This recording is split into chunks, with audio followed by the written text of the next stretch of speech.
Salut à tous, aujourd'hui on se retrouve pour une nouvelle vidéo complètement one again qui était vraiment pas prévue. Alors je vais vous parler d'autobiographie puisque je trouve que c'est un genre littéraire qui n'est pas énormément abordé sur Booktube. Et je vais pas vous parler de n'importe quelle autobiographie, je vais vous parler des autobiographies de rockstars ou de gens qui ont un rapport avec le rock'n'roll. Alors je commence tout de suite avec Scar Tissue de Anthony Kiedis aux éditions Flammarion. Alors je vous garantis pas la fraîcheur de mes avis pour toutes les autobiographies que je vais vous présenter aujourd'hui puisque ça fait quand même un moment que je les ai lues. Mais je me souviens avoir beaucoup aimé celle-ci. Anthony Kiedis, c'est le chanteur des Red Hot Chili Peppers. Et on se rend compte qu'il a eu quand même une vie bien remplie, pas toujours évidente, avec son père qui était toxico et dealer de drogue, sa mère qui était aussi à la ramasse, et on voit tout son parcours de son enfance jusqu'au Red Hot Chili Peppers, comment il a réussi à s'en sortir, plus ou moins on va dire, sa rencontre avec Flea, le bassiste, etc. Comment ils ont arrivé à créer ce groupe qui est quand même un groupe phare de nos jours. Donc voilà, je vous conseille Scar Tissue qui était vraiment une bonne autobiographie. Ensuite, je vous présente donc Life de Keith Richards aux éditions Robert Laffont. Alors c'est un gros pavé. Keith Richards c'est donc le guitariste des Rolling Stones. Je ne suis pas particulièrement fan des Rolling Stones ni des Red Hot d'ailleurs, mais bon, ça m'intéresse quand même de connaître leur vie. Alors je me souviens que de ce livre j'avais trouvé qu'il était un petit peu décousu, mais je pense que c'est fait exprès aussi parce que Keith Richards doit avoir 70 ans maintenant, il a une vie bien remplie et bien sûr la mémoire n'est pas toujours ce qu'elle était, on va dire. Et du coup c'est construit un petit peu voilà, par bribes de souvenirs. Ils essayent quand même d'avoir un ordre chronologique, mais c'est pas toujours très respecté. Et souvent il dit, par exemple, ça m'a beaucoup énervé, il le fait au moins 3-4 fois dans le livre, oui alors ça c'est une autre histoire, j'y reviendrai plus tard, et en fait il y revient pas. Voilà, ça m'a énervé. Après on peut voir qu'il y a quand même des photos, donc ça j'aime bien quand il y a des photos. Voilà. Par exemple, hop. Donc voilà, Keith Richards, Life, bon, c'était une lecture sympa, mais c'est pas la meilleure autobiographie que j'ai lue. Ensuite, je vous présente donc Les Carnets d'Albion, le journal intime de Pete Doherty, aux éditions Florent Massot. Alors, Pete Doherty, je suis une grande fan, j'adore les Libertines, j'adore les Baby Shambles, j'adore aussi ce qu'il fait en solo. Je trouve que c'est un artiste un peu maudit, un peu incompris, voilà, un très grand poète qui vient aussi de la littérature puisque c'est un grand fan d'Oscar Wilde ou de Huysmans. Et je trouve que ses carnets sont intéressants, mais voilà, j'ai trouvé ce livre quand même pour les fans de Pete Doherty un peu moyen. Moi ce que j'ai particulièrement aimé c'est juste les photos, les collages qu'il fait aussi. Et les dessins, enfin il fait des peintures avec son sang, voilà, comme par exemple là. Je sais, c'est un peu particulier, mais c'est Pete Doherty. Voilà, mais sinon je n'ai rien appris de particulier dans ce livre, que je ne savais pas déjà. Donc voilà. Mais si vous êtes fan de Pete Doherty, par contre je peux vous conseiller un autre livre que j'ai beaucoup aimé, c'est Pete Doherty de Busty Theory aux éditions Scally. Alors Busty Theory, Busty, c'est une journaliste de rock and folk qui est une grande fan de Pete Doherty et des Libertines, et je trouve que ce livre était vachement bien, très poétique, très bien écrit.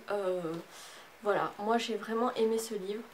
Ça fait longtemps que je l'ai lu, donc je me rappelle plus trop bien, mais voilà, je vous le conseille chaudement. Ensuite, je vais vous parler d'une autobiographie qui n'est pas une autobiographie de rockstar à proprement parler, mais d'une groupie. Il s'agit de Confessions d'une groupie de Pamela Des Barres aux éditions Le Serpent à Plumes. Voilà. Qui est Pamela Des Barres? Pamela Des Barres est une groupie, enfin une des pionnières on va dire, dans les années, fin des années 60, début des années 70 en Californie. Elle et d'autres filles vont former aussi un groupe qui s'appelle les GTOs, sous la houlette de Frank Zappa. Elles vont essayer de faire de la musique, mais bon, c'est pas trop leur truc. Elles, leur truc, c'est plutôt les musiciens. Et Pamela Des Barres assume tout à fait son côté groupie, le fait de vouloir être à la fois une muse et de collectionner un petit peu les conquêtes de rockstar pour essayer de toucher du bout des doigts leur gloire en fait. C'est vrai qu'aujourd'hui c'est devenu quelque chose d'assez péjoratif, c'est vrai. Mais bon, à l'époque c'était pas encore vu comme ça. J'ai trouvé son autobiographie assez touchante. On ne la juge pas vraiment comme étant une fille facile, même si elle l'a été. Il y a des photos voilà, en noir et blanc de ses conquêtes. Mais bon, moi au moins j'ai compris que en fait je n'étais pas une groupie grâce à ce livre, parce que je me suis longtemps interrogée sur ce qu'était une groupie. D'ailleurs, un autre livre sur les groupies qui est assez intéressant. Donc il s'agit de Groupies de Busty Theory aussi aux éditions Scali. Donc là on apprend plus sur d'autres, il y a Pamela Des Barres dedans mais il y en a d'autres. Je crois qu'il y a Bébé Buell, la mère de Liv Tyler.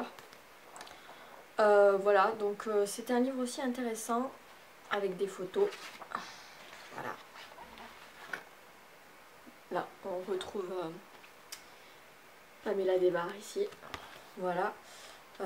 Angela de David Bowie, la femme de David Bowie. Hop, il y en a d'autres. Nancy là de Sid Vicious.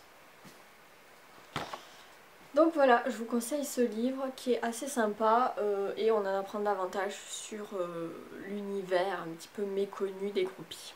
Et enfin, le dernier, mais pas des moindres, puisqu'il fait partie de mes top 3 de mes livres préférés de tous les temps. Il s'agit de Just Kids de Patti Smith aux éditions de Noël. Alors Patti Smith, je suis pas particulièrement fan de sa musique ou quoi, enfin... C'est juste que j'ai adoré ce livre. Il faut savoir qu'avant d'être une musicienne et une chanteuse, c'est une poétesse. Elle écrit mais magnifiquement bien. Et dans ce livre, c'est vraiment... voilà, sa plume est extraordinaire. Donc on est dans les années 60-70 à New York, notamment au Chelsea Hotel. Et elle raconte un petit peu sa vie de bohème au Chelsea Hotel avec tous ces artistes, dont Robert Mapplethorpe, le célèbre photographe avec qui elle entretient une relation d'ami-mour un petit peu ambiguë.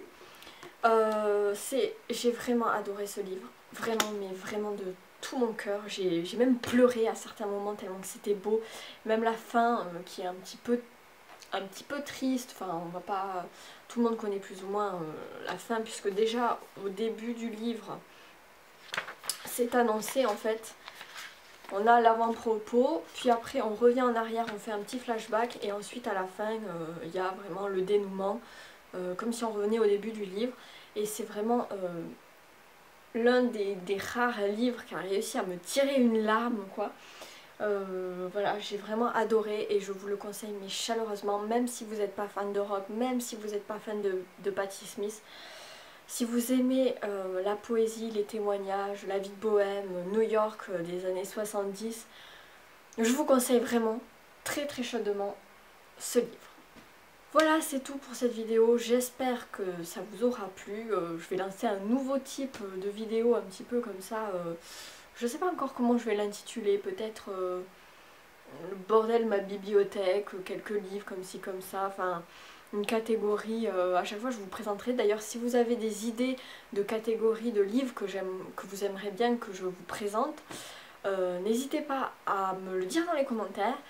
Sur ce, je vous laisse, je vous souhaite de bonnes lectures, de bonnes fêtes, etc. Et à bientôt, ciao!